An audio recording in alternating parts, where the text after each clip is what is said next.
ପ୍ରିୟ ଆତ୍ମନ୍, ଯୋଗର ପ୍ରଥମ ଅଙ୍ଗ ଅର୍ଥାତ୍ ଯମ ବିଷୟରେ ଆମେ ଆଲୋଚନା କରିଛେ। ଏବେ ନିୟମ ବିଷୟରେ ଆମେ ଆଲୋଚନା କରିବା। ଯେମିତି ଯୋଗର ପ୍ରଥମ ଅଙ୍ଗ ଯମ 5 ପ୍ରକାର, ସେହିପରି ନିୟମ ମଧ୍ୟ 5 ପ୍ରକାର। ଶୌଚ, ସନ୍ତୋଷ, ତପ, ସ୍ୱାଧ୍ୟାୟ ଓ ଈଶ୍ୱର ପ୍ରଣିଧାନ। ମନୁଷ୍ୟ ପାଇଁ ପବିତ୍ରତା ରହିବା ବଡ଼ ଆବଶ୍ୟକ। ବିନା ଶୌଚ ବା ବିନା ପବିତ୍ରତାରେ ହୃଦୟକୁ ସନ୍ତୋଷ ଓ ଆନନ୍ଦ ଆସିବ ନାହିଁ। ସନ୍ତୋଷର ଅର୍ଥ ଏଠାରେ ଆନନ୍ଦ।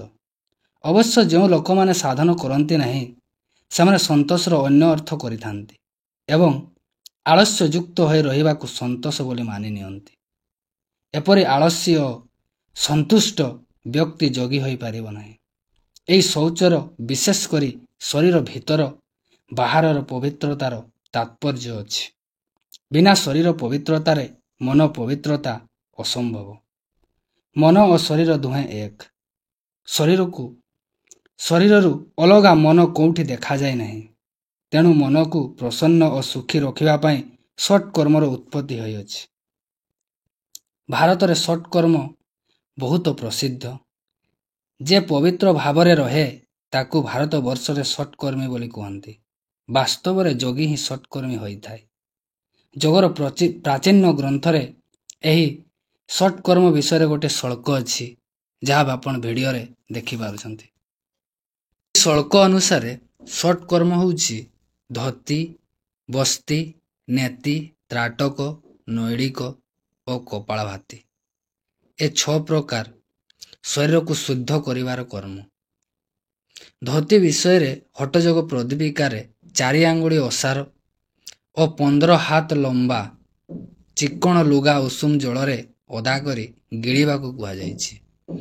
ଏହି ଲୁଗାକୁ ଗିଳିବା ସମୟରେ ଲୁଗାର ଗୋଟିଏ ପାଖ ଧରି ରଖିବାକୁ ହେବ, ଯେପରି ସମସ୍ତ ଲୁଗା ପେଟ ଭିତରକୁ ଚାଲି ନଯାଏ। ଏହି ଗିଳିଥିବା ଲୁଗାକୁ ଶୀଘ୍ର ବାହାର କରିବା ଦରକାର। ଲୁଗା ଗିଳିବା ପରେ ନୈଳିକ କର୍ମ ଦ୍ୱାରା ପେଟକୁ ଡାହାଣ ବାମ, ଆଗକୁ ପଛକୁ କିଛି ସମୟ ପର୍ଯ୍ୟନ୍ତ ଚକ୍ର ପରି ଘୂରାଇବା ଦରକାର। ଆଉ ଘୂରାଇବା ପରେ ଲୁଗାକୁ ଧୀରେ ଧୀରେ ବାହାର କରିଦେବା ଦରକାର। ଏ କାମର କେବଳ କଫ ଅତ୍ୟଧିକ ହେଲେ କରିପାରନ୍ତି, ନହେଲେ କରିବା ଦରକାର ନାହିଁ। ଏହାକୁ ସବୁବେଳେ କରିବା ଉଚିତ ନୁହେଁ। ଜଣେ ଶିଷ୍ୟ ସଦ୍ଗୁରୁଦେବ ଶିବ ମୁନିଙ୍କୁ ନ ପଚାରି ଜଣେ ସାଧକକୁ ଏହି କାମ କରିବାର ଦେଖି ଅଭ୍ୟାସ କରିବାକୁ ଲାଗିଲେ। ତାଙ୍କୁ ବହୁତ କଷ୍ଟ ହେଲା। କିଛି ଦିନ ପରେ ତାଙ୍କ ପେଟରୁ ସେ ଲୁଗା ସହ କିଛି କିଛି କଫ ବାହାରିବାକୁ ଲାଗିଲା। ଏହି ଅବସ୍ଥା ଦେଖି ସଦ୍ଗୁରୁଦେବଙ୍କୁ ସେ କହିଲେ, ମୋର ଶରୀରରେ ଏତେ କଫ କେଉଁଠୁ ଆସିଲା? ସଦ୍ଗୁରୁଦେବ କହିଲେ, ଏହା ପ୍ରକୃତିର ନିୟମ। ଯେଉଁଠି ବ୍ୟୟ ହୁଏ ସେଠାରେ ଆୟ ମଧ୍ୟ ହୁଏ। ବ୍ୟୟ ରୋକିଦିଅ, ଆୟ ମଧ୍ୟ ବନ୍ଦ ହୋଇଯିବ। ଏବଂ ସେହି କାମରୁ ତାଙ୍କୁ ନିବୃତ୍ତ ମଧ୍ୟ କଲେ। ଆଉ 3-4 ଦିନ ଭିତରେ ସେ ସୁସ୍ଥ ମଧ୍ୟ ହୋଇଗଲେ। ତେଣୁ ଏ କାମ କରିବା ଦରକାର ନାହିଁ। ବାସ୍ତବରେ ଧୋତି ତ ଅଲଗା ପ୍ରକାର।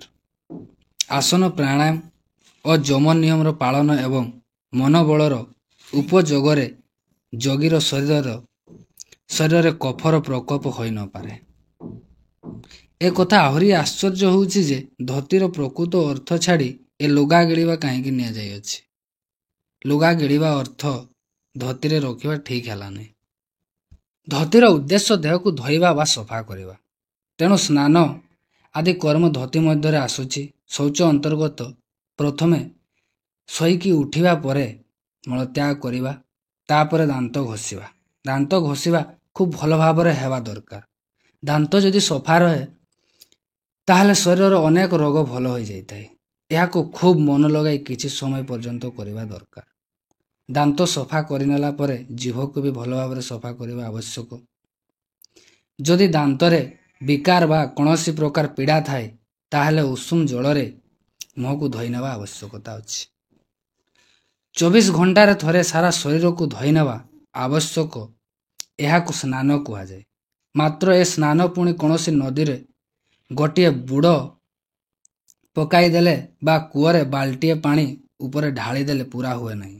ଶୀତ ଦିନରେ ଜଳରେ ସ୍ନାନ କରିବା ସମୟରେ ଖୁବ୍ ଘଷି ମଡ଼ି ତଉଲିଆରେ ରଗଡ଼ି ଦେହକୁ ସଫା କରିବା ଉଚିତ।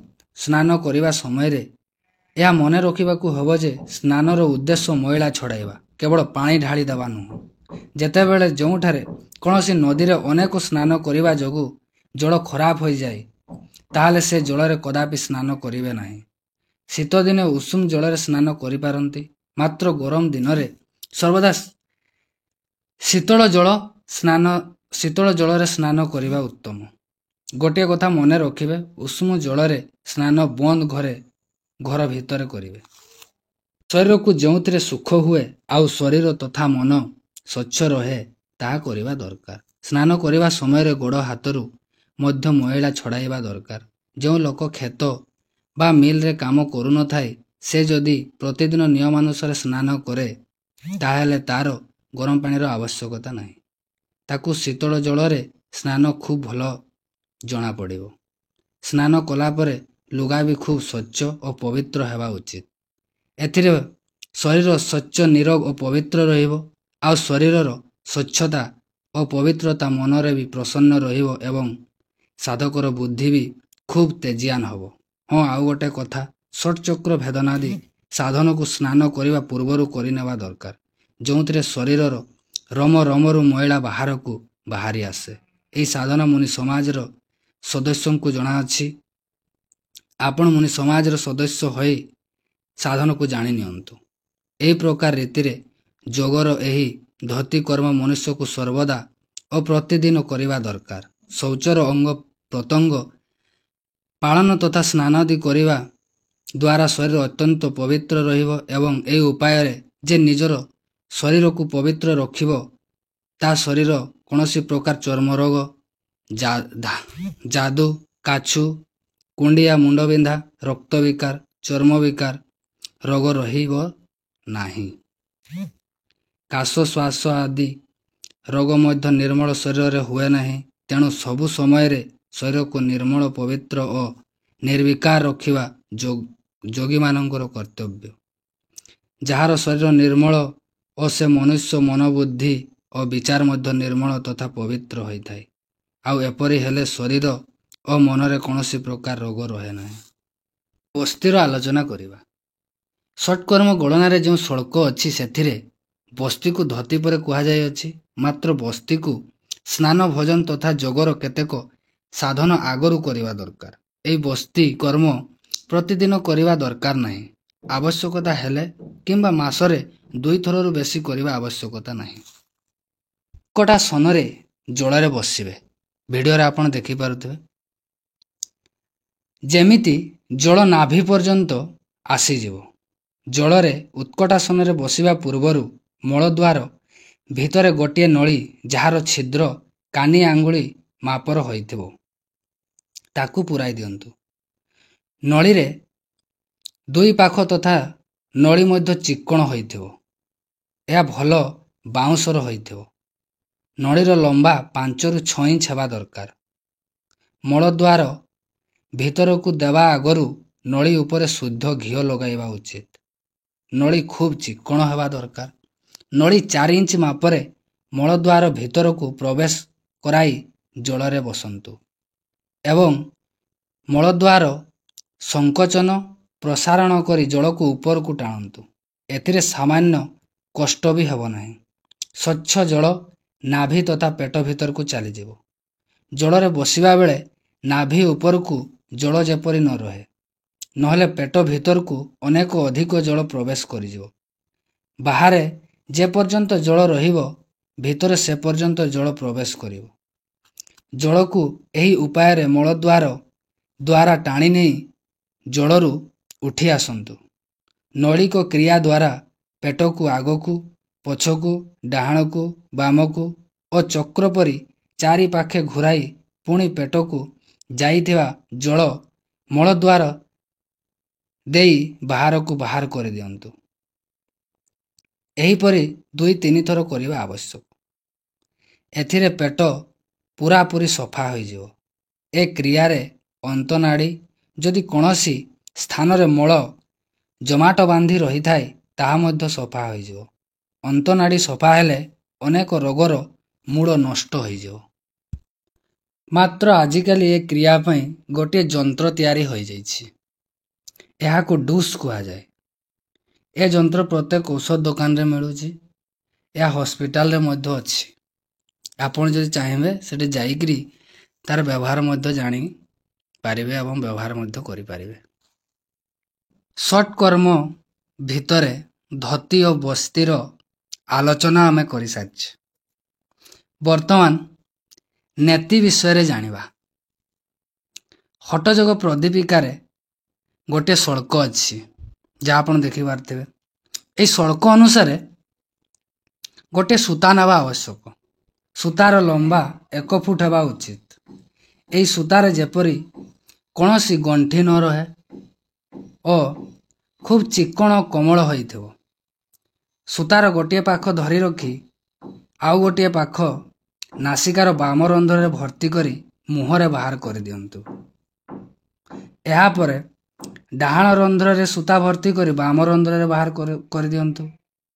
ଏହିପରି 3 ଥର ମୁହଁ ଦେଇ, 3 ଥର ନାକର ବାମ ରନ୍ଧ୍ର ଦେଇ ଓ 3 ଥର ନାକର ଡାହାଣ ବାମ ରନ୍ଧ୍ର ଦେଇ ବାହାର କରିଦିଅନ୍ତୁ। ଏହି କ୍ରିୟାକୁ ସିଦ୍ଧଯୋଗୀମାନେ ନେତି କର୍ମ କୁହନ୍ତି। ବାରମ୍ବାର ସୂତାର ଯିବା ଆସିବା ଯୋଗୁଁ ନାସିକା ଓ ଶ୍ୱାସର ମାର୍ଗ ଶୁଦ୍ଧ ହୋଇଯିବ। କିନ୍ତୁ ସଦ୍ଗୁରୁଦେବ କହିଛନ୍ତି ଏହା ବାସ୍ତବରେ ନେତି ନୁହେଁ। ଶରୀର ଭିତରେ କାନ୍ଧ ଉପରକୁ ଯେତେ ରୋଗ ହୋଇଥାଏ ବା ହେବା କଥା, ସେସବୁ ନେତି କର୍ମରେ ନଷ୍ଟ ହୋଇଯାଇଥାଏ। ଏ କ୍ରିୟା କପାଳ, ମୁହଁ ଓ ନାକରନ୍ଧ୍ରରୁ ପରିଷ୍କାର କରି ଶୁଦ୍ଧ କରିଦେଇଥାଏ। ନାସାରନ୍ଧ୍ର ଓ କପାଳର ଶୁଦ୍ଧିରେ ଯୋଗୀ ଦିବ୍ୟ ଦୃଷ୍ଟି ପ୍ରାପ୍ତ କରିଥାଏ। ଏ ନେତିକ୍ରିୟାରେ କେବଳ ସୂତା ନେତିର ପ୍ରାଧାନ୍ୟ ନାହିଁ। ନେତିକ୍ରିୟା ଭିତରେ ଜଳନେତି ମଧ୍ୟ ଅଛି। ସଦ୍ଗୁରୁଦେବ କହିଛନ୍ତି ସୂତା ନେତିର ଆବଶ୍ୟକତା ନାହିଁ। ସେ ନିଜେ ପରୀକ୍ଷା କରି କହିଛନ୍ତି ଯେ ଜଳନେତି ଯୋଗୀ ପାଇଁ ଉତ୍ତମ। ତେଣୁ ସମସ୍ତ ଯୋଗୀ ଜଳନେତି କରିବା ଆବଶ୍ୟକ। ଏହା ମୋର ନିଜସ୍ୱ ମଧ୍ୟ ଅନୁଭବ। ମୁଁ ଥଣ୍ଡା ହେଲେ ମଧ୍ୟ ଜଳନେତି କରେ। ଜଳନେତି ଥରେ ମାତ୍ର କଲେ ମୁହଁରେ ବା ନାକରେ କୌଣସି କଫ ରହେ ନାହିଁ, ପୁରା ଠିକ୍ ହେଇଯିବ ଥଣ୍ଡା। ତେଣୁ ସୂତା ନେତିଠାରୁ ଉତ୍ତମ ହେଉଛି ଜଳନେତି। ଏଥିରେ ଜଳକୁ ନାକ ଦ୍ୱାରା ଉପରକୁ ଶୋଷିବାକୁ ହୋଇଥାଏ। ଅତ୍ୟନ୍ତ ପରିଷ୍କାର ଜଳ ନେବେ। ନେଇ ସାରିଲା ପରେ ସେଠିରେ କିଛି ଲୁଣ ମିଶାଇ ଦିଅନ୍ତୁ। ଲୁଣ ମିଶାଇ ତାକୁ ଗରମ କରି ନିଅନ୍ତୁ। କିନ୍ତୁ ସ୍ମରଣ ରଖିବାକୁ ହେବ ଯେ ଜଳ ଓ ଲୁଣ ଯେପରି ସ୍ୱଚ୍ଛ ରହିବ। ଲୁଣ ମିଶା ଉଷୁମ ଜଳ ସଫା ପାତ୍ରରେ ରଖନ୍ତୁ। ଜଳ ଯେପରି ବେଶୀ ଗରମ ନ ରହେ। ସେଥିରୁ ଗୋଟିଏ ଚାମଚ ଉଠାଇ ନାକର ବାମ ରନ୍ଧ୍ରରେ ପକାଇ ଦିଅନ୍ତୁ। ତାକୁ ମୁହଁ ଦେଇ ନଚେତ୍ ନାକର ଡାହାଣ ପୁଡ଼ା ଦେଇ ବାହାର କରିଦିଅନ୍ତୁ। 4-5 ଥର ଏ ପ୍ରକାର କରିସାରିଲା ପରେ ନାକର ଡାହାଣ ପୁଡ଼ାରେ ଜଳ ଟାଣି ବାମ ପୁଡ଼ାରେ ବା ମୁଖ ଦେଇ ବାହାର କରିଦିଅନ୍ତୁ। ଟାଣି ନେଉଥିବା ଜଳକୁ କେତେବେଳେ ଡାହାଣ ପୁଡ଼ାରେ, କେତେବେଳେ ବାମ ପୁଡ଼ାରେ, କେତେବେଳେ ମୁହଁ ଦେଇ ବାହାର କରିଦିଅନ୍ତୁ। ଏହି କ୍ରିୟା ଦ୍ୱାରା ଶ୍ୱାସମାର୍ଗ, ନାସାରନ୍ଧ୍ର, ଶ୍ୱାସନଳୀ ଓ କଣ୍ଠ ଶୁଦ୍ଧ, ପବିତ୍ର ଓ ସ୍ୱଚ୍ଛ ହୋଇଯିବ। ଯଦି ପୂର୍ବୋକ୍ତ ସ୍ଥାନରେ କେଉଁଠି କୌଣସି ରୋଗର ଜୀବାଣୁ ଥାଆନ୍ତି, ଲୁଣ ମିଶା ଉଷୁମ ଜଳରେ ମରିଯିବେ। ହୃଦୟ, ଶ୍ୱାସନଳୀ, କଣ୍ଠ ଏବଂ ନାସା ରନ୍ଧ୍ରରେ ଯଦି କଫ ଇତ୍ୟାଦି ରହିଥାଏ, ତାହା ବି ବାହାରିଯିବ। କଠିନରୁ କଠିନ କାଶ ଇତ୍ୟାଦି ଭଲ ହୋଇଯିବ। ଏ ସାଧନାରେ ଯୋଗୀର ଆଖି ନିରୋଗ ରହି ଦୃଷ୍ଟିଶକ୍ତି ବଢ଼େ ଏବଂ ତେଜିଆନ ହୁଏ। ମୁଣ୍ଡ ବଥା ହେବ ନାହିଁ। ଶ୍ୱାସମାର୍ଗ ସ୍ୱଚ୍ଛ ରହିବ। ତେଣୁ ପ୍ରାଣାୟାମ ସାଧନା ଖୁବ୍ ସରଳତା ପୂର୍ବକ ହୋଇପାରିବ। ଶ୍ୱାସର ଗତି ଠିକ୍ ରହିଲେ ମନ ପ୍ରସନ୍ନ ରହିବ। ମନର ପ୍ରସନ୍ନତା ସଂସାରର ସବୁ ସୁଖର ଜନନୀ। ତେଣୁ ନେତିର ଅଭ୍ୟାସ ଯୋଗୀମାନେ କରିନେବା ଉଚିତ। ଅଭ୍ୟାସ କରିନେବା ପରେ ଯଦି ଆବଶ୍ୟକତା ନ ହୁଏ, ଏ ନେତିକର୍ମ ପ୍ରତିଦିନ କରିବା ଆବଶ୍ୟକତା ନାହିଁ। ମାତ୍ର କାଶ, କଫ ଯୋଗୁଁ କିଛି ରୋଗ ହୋଇଥାଏ ତ ଯୋଗୀମାନେ ଏହା ସାଧନା ଅବଶ୍ୟ କରନ୍ତୁ। ବର୍ତ୍ତମାନ ନୌଳିକ ବିଷୟରେ ଆଲୋଚନା କରିବା। ଯୋଗର କୌଣସି ସାଧନ ପରଲୋକ ସୁଧାର କିମ୍ବା କୌଣସି ଅନ୍ୟ ବିଶ୍ୱାସ ପାଇଁ ନୁହେଁ। ଯୋଗ ଦ୍ୱାରା ମନ ଆଉ ଶରୀର ଦୁହେଁଙ୍କର ବ୍ୟାୟାମ ହୋଇଯାଇଥାଏ। ମନ ଏବଂ ଶରୀର ଦୁହେଁ ପୁଷ୍ଟ, ପବିତ୍ର, ନିରୋଗ ଆଉ ବଳବାନ ରହୁ, ଏହା ହିଁ ଯୋଗର ଉଦ୍ଦେଶ୍ୟ। ଯୋଗ ଦ୍ୱାରା ମନ ଆଉ ଶରୀର ଦୁହେଁ ଅଧୀନରେ ରହିଥାନ୍ତି ଏବଂ ମନ ଆଉ ଶରୀର ନିରୋଗ, ନିର୍ବିକାର, ସୁନ୍ଦର, ସୁଡୋଲ, ପୁଷ୍ଟ ଓ ପବିତ୍ର ହୋଇଯାଇଥାଏ। ଯାହାର ମନ ଓ ଶରୀର ନିଜ ଅଧୀନରେ ନାହିଁ, ସେ ନିରୋଗ ନୁହେଁ ଏବଂ ଯାହାର ବୁଦ୍ଧି ନିର୍ମଳ ନୁହେଁ, ସେ ସଂସାରରେ କୌଣସି କାମ କରିପାରିବ ନାହିଁ। ଯୋଗ ସାଧନରେ ଶରୀରର ଅଙ୍ଗ ପ୍ରତ୍ୟଙ୍ଗ ପରିଷ୍କାର ରହେ। ଅଙ୍ଗ ପ୍ରତ୍ୟଙ୍ଗର ବ୍ୟାୟାମ ଏବଂ ଅଙ୍ଗ ପ୍ରତ୍ୟଙ୍ଗ ଉପରେ ନିଜର ଅଧିକାର ହୋଇଯାଇଥାଏ। ଷଟ୍ କର୍ମରେ ସାଧନ ଶରୀରର ଶୁଦ୍ଧି ପାଇଁ କରାଯାଏ। ଶୁଦ୍ଧି, ଶୌଚ ଓ ପବିତ୍ରତା ପାଇଁ କିଛି ବ୍ୟାୟାମର ବି ଆବଶ୍ୟକତା ହୁଏ। ଯେଉଁ ଅଙ୍ଗକୁ ଶୁଦ୍ଧ କରାଯାଏ ତା ଉପରେ ସାଧକର ପୂର୍ଣ୍ଣ ଅଧିକାର ହେବା ଦରକାର, ଯାହାଦ୍ୱାରା ଯୋଗୀ ସେହି ଅଙ୍ଗକୁ ଘୁରାଫେରା କରି ଶୁଦ୍ଧ କରିପାରେ। ଶରୀରରେ ପେଟର ପ୍ରାଧାନ୍ୟତା ବେଶୀ। ଯଦି ପେଟ ସଫା ରହେ, କୌଣସି ରୋଗ ରହିବା ସମ୍ଭବ ନୁହେଁ। ନୈଳିକ କର୍ମ ଦ୍ୱାରା ଶରୀରର ପ୍ରାଧାନ୍ୟ ଅଙ୍ଗ ଅର୍ଥାତ୍ ପେଟକୁ ସଫା କରିବା ପାଇଁ କରାଯାଏ। ବସ୍ତି କର୍ମରେ ମଧ୍ୟ ନୈଳିକର ଆବଶ୍ୟକତା ପଡ଼ିଥାଏ। ପ୍ରାଣାୟାମ ସମୟରେ କେବେ କେବେ ନୈଳିକର ଆବଶ୍ୟକତା ପଡ଼ିଥାଏ। ନୈଳିକ ପେଟର ବ୍ୟାୟାମ, ପେଟକୁ ଟାଣି ଆଣି ପିଠି ଆଡ଼କୁ ନେବା, ପୁଣି ଆଗକୁ ଆଣି ଫୁଲାଇବା, ଏହିପରି ପେଟକୁ ବାରମ୍ବାର ଆଗପଛ କରିବା, ପୁଣି ଡାହାଣ ବାମ କରି ଚକ୍ର ପରି ଘୂରାଇବା ନୈଳିକର କର୍ମ। ନୈଳିକର ମଣିପୁର ଚକ୍ରର ଭେଦନ ହୋଇଥାଏ। ଏହା ମୁନି ସମାଜର କୌଣସି ସଦସ୍ୟଙ୍କ ଠାରୁ ଶିଖିନେବା ଦରକାର। ଅଳ୍ପରେ ବୁଝାଇବା ପାଇଁ ଏତିକି କହିଦେଉଛି ଯେ ନୈଳିକ କ୍ରିୟା ହେଉଛି ଏକ ପ୍ରକାର ବ୍ୟାୟାମ। ଏଥିରେ ପେଟ ପରିଷ୍କାର, ସ୍ୱଚ୍ଛ, ନିର୍ବିକାର ଆଉ ନିରୋଗ ରହିଥାଏ। ପେଟର ପାଚନ ଶକ୍ତିକୁ ବୃଦ୍ଧି କରାଏ। ବାତ, ପିତ୍ତ ଓ କଫ ଆଦି ଶରୀରର ସମସ୍ତ ଦୋଷ ଏବଂ ରୋଗକୁ ଦୂର କରିବା, ମନକୁ ଆନନ୍ଦ ଓ ପ୍ରସନ୍ନତା ଦେବା ପାଇଁ ଯୋଗ କ୍ରିୟାରେ ସବୁଠାରୁ ବଡ଼ ଓ ଉତ୍କୃଷ୍ଟ ଏହି ନୈଳିକ କ୍ରିୟା ଅଟେ। ଷଟ୍ କର୍ମର 4 କର୍ମ ଆମେ ଆଲୋଚନା କରିସାରିଛେ। ବର୍ତ୍ତମାନ କପାଳଭାତିର ଆଲୋଚନା କରିବା। କୁମାର ପାଖରେ ନିଆଁ ଉସ୍କେଇବା ପାଇଁ ଓ ଫୁଙ୍କିବା ପାଇଁ ଚମଡ଼ାର ଗୋଟିଏ ଯନ୍ତ୍ର ଥାଏ, ଯାହାକୁ ଭାତି କହନ୍ତି। ଏହାକୁ ଚଳାଇଲେ ଏହାର ସବୁ ଛିଦ୍ରରେ ବାରମ୍ବାର ପବନ ବାହାରୁଥାଏ। କୁମାରର ଏହି ଭାତିରେ ଯେଉଁ ସରୁ କଣା ଥାଏ, ତାର ଉପମା ଏଠାରେ ନାକପୁଡ଼ା କୁହାଯିବ ଏବଂ ତାର ଗୋଲାକାର ଚମଡ଼ା ଶରୀରର କପାଳ ଭାଗ ଉପମା ହେଉଅଛି ଯେପରି କୁମାର ନିଜର ଭାତିରୁ ପବନ ଟାଣିବା ଛାଡ଼ିବା କାମ କରିଥାଏ, ସେହିପରି ଏହି କପାଳ ଭାତିରେ ଯୋଗୀ ପ୍ରାଣବାୟୁକୁ ଟାଣିବା ଏବଂ ଛାଡ଼ିବା କାମ କରିଥାଏ। ଏହି କାମରେ କୁମାରର ଭାତି ପରି ଖୁବ୍ ଚଞ୍ଚଳ ଫୁ ଫୁ କରି ନାକ ଛିଦ୍ରରେ ଶ୍ୱାସକୁ ଟାଣିବା ଏବଂ ଛାଡ଼ିବା କାମ କରାଯାଇଥାଏ। ଏହି କ୍ରିୟା ଅନୁସାରେ ଏହାର ନାମ କପାଳଭାତି। ପଦ୍ମାସନ କିମ୍ବା ସ୍ୱାସ୍ତିକାସନରେ ବସି ଯାଆନ୍ତୁ।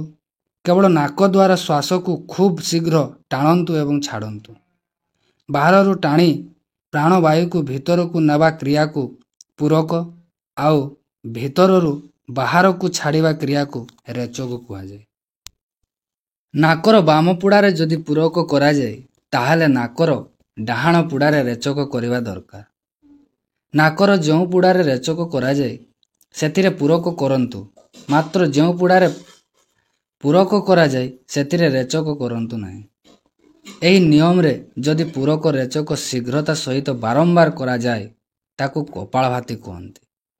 ଏଥିରେ ଶରୀରର 20 ପ୍ରକାର କଫଦୋଷ ନଷ୍ଟ ହୋଇଯାଇଥାଏ।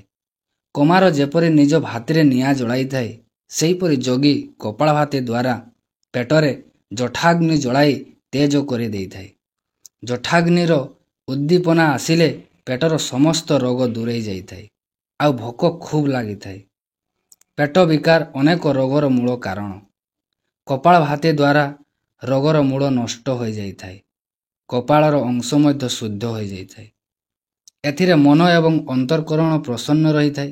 ମାତ୍ର ଦୁର୍ବଳ ସ୍ୱଭାବର ବ୍ୟକ୍ତିଙ୍କୁ ବେଶୀ କପାଳଭାତି କରିବା ଉଚିତ ନୁହେଁ। ଅଧିକ କଲେ ଶରୀର ଗରମ ଏବଂ ଶୁଷ୍କତା ବଢ଼ିଯାଇଥାଏ, ଯେଉଁଥିରେ ଅନେକ ରୋଗ ହେବାର କାରଣ ଥାଏ। ସ୍ମରଣ ରଖିବାକୁ ହେବ ଯେ ମୁନି ସମାଜରେ ଯାହା ସବୁ ବତାଇ ଦିଆଯାଇଛି, ଯଦି ଯୋଗର ଅନ୍ୟ ସମସ୍ତ ସାଧନ କରୁଥାନ୍ତି ତାହେଲେ କପାଳଭାତି କଲେ ବି କୌଣସି ହାନି ହୁଏ ନାହିଁ। ପୁଣି ଏ କ୍ରିୟାକୁ ସବୁବେଳେ କରିବା ଉଚିତ ନୁହେଁ। ଏହା ବି ହୋଇପାରେ ଅଭ୍ୟାସ କରି ଛାଡ଼ିଦେବା ଏବଂ ଆବଶ୍ୟକତା ହେଲେ କରିବା ଉଚିତ। ମାନେ ନିଜର ଶକ୍ତି ଅନୁସାରେ ପ୍ରତିଦିନ କିଛି ସମୟ ପର୍ଯ୍ୟନ୍ତ କଲେ ଶରୀରର ସ୍ଥୂଳତା କମିଯାଇଥାଏ। ନାସିକାର ବାମ ରନ୍ଧ୍ରକୁ ଇଡ଼ା ନାଡ଼ି କୁହାଯାଏ ଏବଂ ଡାହାଣକୁ ପିଙ୍ଗଡ଼ା ନାଡ଼ି କୁହାଯାଏ। ଏହି ଇଡ଼ା ନାଡ଼ିକୁ ଚନ୍ଦ୍ରନାଡ଼ି ମଧ୍ୟ କୁହାଯାଏ ଏବଂ ପିଙ୍ଗଡ଼ାକୁ ସୂର୍ଯ୍ୟ ନାଡ଼ି ମଧ୍ୟ କୁହାଯାଏ। କପାଳଭାତି ଯେତେବେଳେ ଆରମ୍ଭ କରିବେ ସେତେବେଳେ ଚନ୍ଦ୍ରନାଡ଼ିରେ ପୂରକ କରନ୍ତୁ। ଚନ୍ଦ୍ରନାଡ଼ିରେ ପୂରକ କରିବା ସମୟରେ ସୂର୍ଯ୍ୟ ନାଡ଼ିକୁ ହାତର ଆଙ୍ଗୁଠିରେ ବନ୍ଦ କରନ୍ତୁ। ପୂରକ କଲା ପରେ ସଙ୍ଗେ ସଙ୍ଗେ ମଧ୍ୟମା ଏବଂ ଅନାମିକା ଆଙ୍ଗୁଠି ଦ୍ୱାରା ଚନ୍ଦ୍ରନାଡ଼ିକୁ ବନ୍ଦ କରନ୍ତୁ ଓ ସୂର୍ଯ୍ୟ ନାଡ଼ିକୁ ଆଙ୍ଗୁଠିରୁ ଉଠାଇ ଚନ୍ଦ୍ରନାଡ଼ି ଦ୍ୱାରା ପୂରକ କରନ୍ତୁ। ପ୍ରାଣବାୟୁକୁ ଏହି ସୂର୍ଯ୍ୟନାଡ଼ି ଦ୍ୱାରା ବାହାର କରିଦିଅନ୍ତୁ। ପୁଣି ଚନ୍ଦ୍ରନାଡ଼ିକୁ ଆଙ୍ଗୁଠିରେ ବନ୍ଦ କରି ସୂର୍ଯ୍ୟନାଡ଼ି ଦ୍ୱାରା ଶ୍ୱାସକୁ ପୂରକ କରି ଚନ୍ଦ୍ରନାଡ଼ି ଦ୍ୱାରା ବାହାର କରନ୍ତୁ। ଏହିପରି ଅଭ୍ୟାସ କରି ନିଅନ୍ତୁ ଓ ଖୁବ୍ ଜୋର ଦେଇ ଶୀଘ୍ରତା ପୂର୍ବକ ବାରମ୍ବାର କରନ୍ତୁ। କିଛି ସମୟ ପର୍ଯ୍ୟନ୍ତ ଏହିପରି କରିସାରି ଶେଷରେ ଚନ୍ଦ୍ରନାଡ଼ି ଦ୍ୱାରା ପ୍ରାଣବାୟୁକୁ ଟାଣି ନେଇ ନାକର ଦୁଇ ପୁଡ଼ାକୁ ଆଙ୍ଗୁଠି ଦ୍ୱାରା ବନ୍ଦ କରି ଭିତରେ ଅଟକାଇ ଦିଅନ୍ତୁ। ଶକ୍ତି ଅନୁସାରେ ଯେପର୍ଯ୍ୟନ୍ତ ସୁଖପୂର୍ବକ ପ୍ରାଣବାୟୁ ଅଟକି ରହେ ତାପରେ ସୂର୍ଯ୍ୟନାଡ଼ି ଦ୍ୱାରା ଧୀରେ ଧୀରେ ବାହାର କରିଦିଅନ୍ତୁ। ଏହିପରି ଅତି କମରେ 6 ଥର କରନ୍ତୁ। ଯଦି ଏହି ସମୟରେ ନିଜର ସ୍ୱରୂପର ଧ୍ୟାନ କରାଯାଏ ତ ସାଧକ ଆନନ୍ଦ ସାଗରରେ ନିମଗ୍ନ ହୋଇଯିବ। କପାଳଭାତି ଗୋଟିଏ ପ୍ରକାର ପ୍ରାଣାୟାମ ଅଟେ। ଏହାକୁ ଅନେକ ଭସ୍ତା ପ୍ରାଣାୟାମ ବା କୁମ୍ଭକ କହିଥାନ୍ତି। ପ୍ରାଣ ଯେପର୍ଯ୍ୟନ୍ତ ବନ୍ଦ ହୋଇ ରହିଥିବ ତାକୁ କୁମ୍ଭକ କୁହାଯାଏ। କୁମ୍ଭକ ଓ ପ୍ରାଣାୟାମର ଅର୍ଥ ଏକ। କପାଳଭାତି କରିନେଲା ପରେ ବା ପୂର୍ବୋକ୍ତ ଭସ୍ତା ପ୍ରାଣାୟାମ କରିନେଲା ପରେ ଏକ ପ୍ରକାର ଉତ୍ତମ ଆନନ୍ଦ ପ୍ରାପ୍ତ ହୋଇଥାଏ। ଶ୍ୱାସନାଡ଼ି ଶୁଦ୍ଧ ହୋଇଯାଇଥାଏ ଆଉ ସାଧକ ସୁଖପୂର୍ବକ ପ୍ରାଣକୁ ଅଧିକ ସମୟ ପର୍ଯ୍ୟନ୍ତ ବନ୍ଦ କରି ରଖି ପାରିଥାଏ। ତେଣୁ ଯେଉଁ ଲୋକ ମୋଟା ବା କଫଦୋଷ ଯୋଗୁଁ ଅଧିକ ସମୟ ସୁଖପୂର୍ବକ ପ୍ରାଣାୟାମ କରିପାରୁନାହାନ୍ତି ସେମାନଙ୍କର କପାଳଭାତି ଅଭ୍ୟାସ ଅବଶ୍ୟ କରିବା ଦରକାର। ଅଭ୍ୟାସ ସମୟରେ ପ୍ରଥମେ ପୂର୍ବୋକ୍ତ ପ୍ରକାର କପାଳଭାତି କର୍ମ ଶୀଘ୍ରତାପୂର୍ବକ କରିବା କଠିନ ଜଣାଗଲେ ମଧ୍ୟ ଅଭ୍ୟାସ କରିଲା ପରେ ଖୁବ୍ ଶୀଘ୍ର ସବୁ ଠିକ୍ ହୋଇଯିବ। ଧତିବସ୍ତି ନେତି ନୈଳିକ ଓ କପାଳଭାତିର ଆଲୋଚନା ଆମେ କରିସାରିଛେ। ବର୍ତ୍ତମାନ ତ୍ରାଟକ ବିଷୟରେ ଆଲୋଚନା କରିବା। ତ୍ରାଟକ ହେଉଛି ସୁଖପୂର୍ବକ ଚିତ୍ତକୁ ଏକାଗ୍ର କରି କୌଣସି ଅତି ସୂକ୍ଷ୍ମ ଲକ୍ଷ୍ୟକୁ ନିଶ୍ଚଳ ଦୃଷ୍ଟିରେ ଅଶ୍ରୁପାତ ପର୍ଯ୍ୟନ୍ତ ଦେଖିବା ଆଚାର୍ଯ୍ୟଙ୍କ ମତରେ ତ୍ରାଟକ ଅଟେ। ଅର୍ଥାତ୍ ତ୍ରାଟକ ନେତ୍ର ରୋଗର ନାଶକ, ନିଦ୍ରା ତଥା ଆଳସ୍ୟ ଆଦିକୁ ଛଡ଼ାଇ ଦିଏ। ତେଣୁ ଏହା ସାଧନ ସ୍ୱର୍ଣ୍ଣ ନିର୍ମିତ ପେଟି ଭଳି ଲୁଚାଇ ଧରଣ କରିବା ଯୋଗ୍ୟ ଅଟେ। ତ୍ରାଟକ ଏକ ପ୍ରକାର ନେତ୍ରର ବ୍ୟାୟାମ। ଏହାର ସାଧନାରେ ନେତ୍ର ସ୍ୱଚ୍ଛ ହୋଇ ନିରୋଗ ହୋଇଯାଇଥାଏ। ଏଥିରେ ନେତ୍ରର ମଳିନତା ଓ ନେତ୍ରର ସମସ୍ତ ରୋଗ ଦୂର ହୋଇଯାଏ। ଯୋଗ ଓ ଯୋଗୀର ସବୁଠାରୁ ବଡ଼ ଶତ୍ରୁ ଆଳସ୍ୟ ଏବଂ ନିଦ୍ରା। ଏହି ଆଳସ୍ୟ ଓ ନିଦ୍ରା ମଧ୍ୟ ଏହି ସାଧନାରେ ଦୂର ହୋଇଯାଇଥାଏ। ସବୁ ଇନ୍ଦ୍ରିୟର ରାଜା ହେଉଛି ନେତ୍ର। ସଂସାରରେ ଯେତେ ପୁସ୍ତକ ଜ୍ଞାନ ଓ ଅନୁଭବ ଜ୍ଞାନ ସବୁ ଆଖି ଯୋଗୁଁ ହୋଇଥାଏ, ଯାହାଦ୍ୱାରା କି ଆତ୍ମା ଭିତରେ ସବୁ ପ୍ରକାର ଅନୁଭବ ଓ ଜ୍ଞାନ ପ୍ରବେଶ କରିଥାଏ। ନେତ୍ରରେ ବହୁତ ବଡ଼ ବଡ଼ ଅଛି। ନେତ୍ରରେ ବହୁତ ଆକର୍ଷଣ ଶକ୍ତି ମଧ୍ୟ ଅଛି। ଜିହ୍ୱା ଯେଉଁ କଥାକୁ ଲୁଚାଇଥାଏ ତାକୁ ନେତ୍ର କହିଦେଇଥାଏ। ତ୍ରାଟକ କର୍ମ କରିବା ଲୋକ ନିଜ ନେତ୍ରରେ ଅନ୍ୟ ଲୋକର ନେତ୍ର ଦେଖି ତାର ହୃଦୟର କଥାକୁ ଜାଣି ନେଇଥାଏ। ଚତୁର ଆଖି ତା ହୃଦୟର କଥା ଜାଣି ନେଇଥାଏ। ଚତୁର ଆଖି ଆଗରେ ହୃଦୟର ଗୁପ୍ତ ଭେଦ ଲୁଚି ରହେ ନାହିଁ। ନେତ୍ରରେ ଯେଉଁ ଶକ୍ତି ଅଛି ତାହା ତଲବାର, ବର୍ଚ୍ଛା, ଭାଲି, ବମ୍, ତୋପ, ବନ୍ଧୁକରେ ମଧ୍ୟ ନାହିଁ। ସଂସାରରେ ନେତ୍ର ଦ୍ୱାରା ଯେଉଁ ଯେଉଁ କାମ ହୋଇ ଯାଇଅଛି ତାହା ଅନ୍ୟ କିଛି ଦ୍ୱାରା ଆଜି ସୁଦ୍ଧା ହୋଇପାରିନାହିଁ। ଜିହ୍ୱା ଯେଉଁଠାରେ କୁଣ୍ଠିତ ହୋଇଥାଏ ଓ ମନୁଷ୍ୟ କିଛି କହିବାକୁ ଇଚ୍ଛା କରି ମଧ୍ୟ ଲଜ୍ଜା ଅପମାନ ଭୟରେ କହି ନପାରେ, ସେହି ସମୟରେ ଆଖି କାମ କରିଦେଉଥାଏ। ଆଉ ବୁଝିଥିବା ବ୍ୟକ୍ତିର ହୃଦୟର ସବୁ କିଛି କହିଦେଇଥାଏ। ତାତ୍ପର୍ଯ୍ୟ ହେଲା ସଂସାରରେ ନେତ୍ର ଏକ ଅମୂଲ୍ୟ, ଆବଶ୍ୟକ ଆଉ ଅଦ୍ଭୁତ ପଦାର୍ଥ। ଏହାକୁ ନିରୋଗ ରଖିବା, ରକ୍ଷା କରିବା ଓ ଏହାର ଶକ୍ତିକୁ ବଢ଼ାଇବା ଜରୁରୀ ଅଟେ। ଯେପରି ଶରୀରର ଅନ୍ୟାନ୍ୟ ଅଙ୍ଗ ସଞ୍ଚାଳନରେ ସେହି ଅଙ୍ଗର ବ୍ୟାୟାମ ହୋଇଯାଇଥାଏ, ସେହିପରି ନେତ୍ରର ସଞ୍ଚାଳନରେ ନେତ୍ରର ବ୍ୟାୟାମ ହୋଇଯାଇଥାଏ। ଯେପରି ମନକୁ ନିଶ୍ଚଳ କରିବା ମନର ବ୍ୟାୟାମ ଓ ଯୋଗ ହୁଏ ଏବଂ ଆସନା ଦ୍ୱାରା ଶରୀରକୁ ନିଶ୍ଚଳ କରି ଶରୀର ସାଧନ କରାଯାଏ, ସେହିପରି ଦୃଷ୍ଟିକୁ ମଧ୍ୟ ଗୋଟିଏ ସ୍ଥାନରେ ଗୋଟିଏ ଲକ୍ଷ୍ୟରେ ନିଶ୍ଚଳ କରିବା ନେତ୍ରର ବ୍ୟାୟାମ। ନେତ୍ର ସାଧନା ଓ ନେତ୍ରର ଯୋଗ ଅଟେ। ନେତ୍ର ଓ ମନ ମଧ୍ୟରେ ଘନିଷ୍ଠ ସମ୍ବନ୍ଧ ଅଛି। ମନର ବିଷାଦ, କ୍ରୋଧ, ପ୍ରସନ୍ନତା, ଘୃଣା ଓ ପ୍ରେମ ନେତ୍ର ଦ୍ୱାରା ସବୁବେଳେ ପ୍ରକଟ ହୋଇଥାଏ। ଚିତ୍ତ ଏକାଗ୍ର ହେବା ମାତ୍ରେ ଦୃଷ୍ଟି ନିଶ୍ଚଳ ହୋଇଯାଏ ଓ ନେତ୍ର ନିଶ୍ଚଳ ହେବା ମାତ୍ରେ ମନ ବି ନିଶ୍ଚଳ ହୋଇଯାଇଥାଏ। କୌଣସି ଆସନରେ ବସିଯାଇ କିମ୍ବା ଶୋଇଯାଇ ତ୍ରାଟକର ସାଧନ କରିବା ଉଚିତ। ପ୍ରଥମେ ନେତ୍ରର ପିତୁଳିକୁ ଅର୍ଥାତ୍ ଦୃଷ୍ଟିକୁ ସାଧକ ଡାହାଣ ବାମ ଘୂରାଇବା ଦରକାର। ଯେଉଁ ସମୟରେ ଆପଣଙ୍କର କାଳି ପିତୁଳି ଡାହାଣ ବାମ ଘୁରୁଥାଏ, ସେତେବେଳେ ଶରୀର କିମ୍ବା ଆଖିର କୌଣସି ଅଙ୍ଗ ଯେପରି ନ ହଲେ। ଆଖିର ପଲକ ମଧ୍ୟ ହଲିବ ନାହିଁ। କେବଳ ଆଖିର କାଳି ପିତୁଳି ଶୀଘ୍ରତା ପୂର୍ବକ ଡାହାଣ ବାମ ଘୂରାଇବେ। ଡାହାଣ ବାମ ଘୂରାଇବା ପରେ ସେହି କାଳି ପିତୁଳିକୁ ଗୋଲାକାର ଚକ୍ର ପରି ଘୂରାଇବା ଦରକାର। ଏହାପରେ କୌଣସି ଏକ ଉଚ୍ଚ ସ୍ଥାନରେ ଛିଡ଼ା ହୋଇ ଦୂର ଦୂରାନ୍ତକୁ ଦୃଷ୍ଟିକୁ ନେଇଯାଇ ନିକଟକୁ ଆଣିବା ଅଭ୍ୟାସ କରିବା ଦରକାର। ଡାହାଣ ବାମ, ଉପର ତଳ ଓ ତେର୍ଛା, ଦୂର ନିକଟ ଗୋଳାଚକ୍ର ପରି ବାରମ୍ବାର ଘୂରାଇବା ଦ୍ୱାରା ନେତ୍ରର ବ୍ୟାୟାମ ହୋଇଯାଇଥାଏ। ପୁଣି ପିତୁଳିକୁ ଓଲଟାଇ ତ୍ରିକୁଟିର ଧ୍ୟାନ କରିବା ଦରକାର। ଏ ସମସ୍ତ ସାଧନ ଶେଷରେ ନାସିକାର ଅଗ୍ରଭାଗକୁ ଦେଖନ୍ତୁ। ତ୍ରିକୁଟିର ନାସା ଓ କୌଣସି ସୂକ୍ଷ୍ମ ଲକ୍ଷ୍ୟ ସେତେବେଳେ ପର୍ଯ୍ୟନ୍ତ କରନ୍ତୁ ଯେତେବେଳେ ପର୍ଯ୍ୟନ୍ତ ନେତ୍ରରେ ଅଶ୍ରୁପାତ ନ ହୋଇଛି। ଅଶ୍ରୁପାତ ହେବା ମାତ୍ରେ ସାଧନ ବନ୍ଦ କରିଦିଅନ୍ତୁ। ଏହିପରି ପ୍ରତିଦିନ ବାରମ୍ବାର ନେତ୍ରର ବ୍ୟାୟାମ କଲେ ନେତ୍ର ନିରୋଗ, ଶୁଦ୍ଧ, ତେଜିଆନ ଓ ଶକ୍ତିମାନ ହୋଇଯାଇଥାଏ। ଏହାକୁ ଯୋଗୀମାନେ ତ୍ରାଟକ କର୍ମ କହନ୍ତି।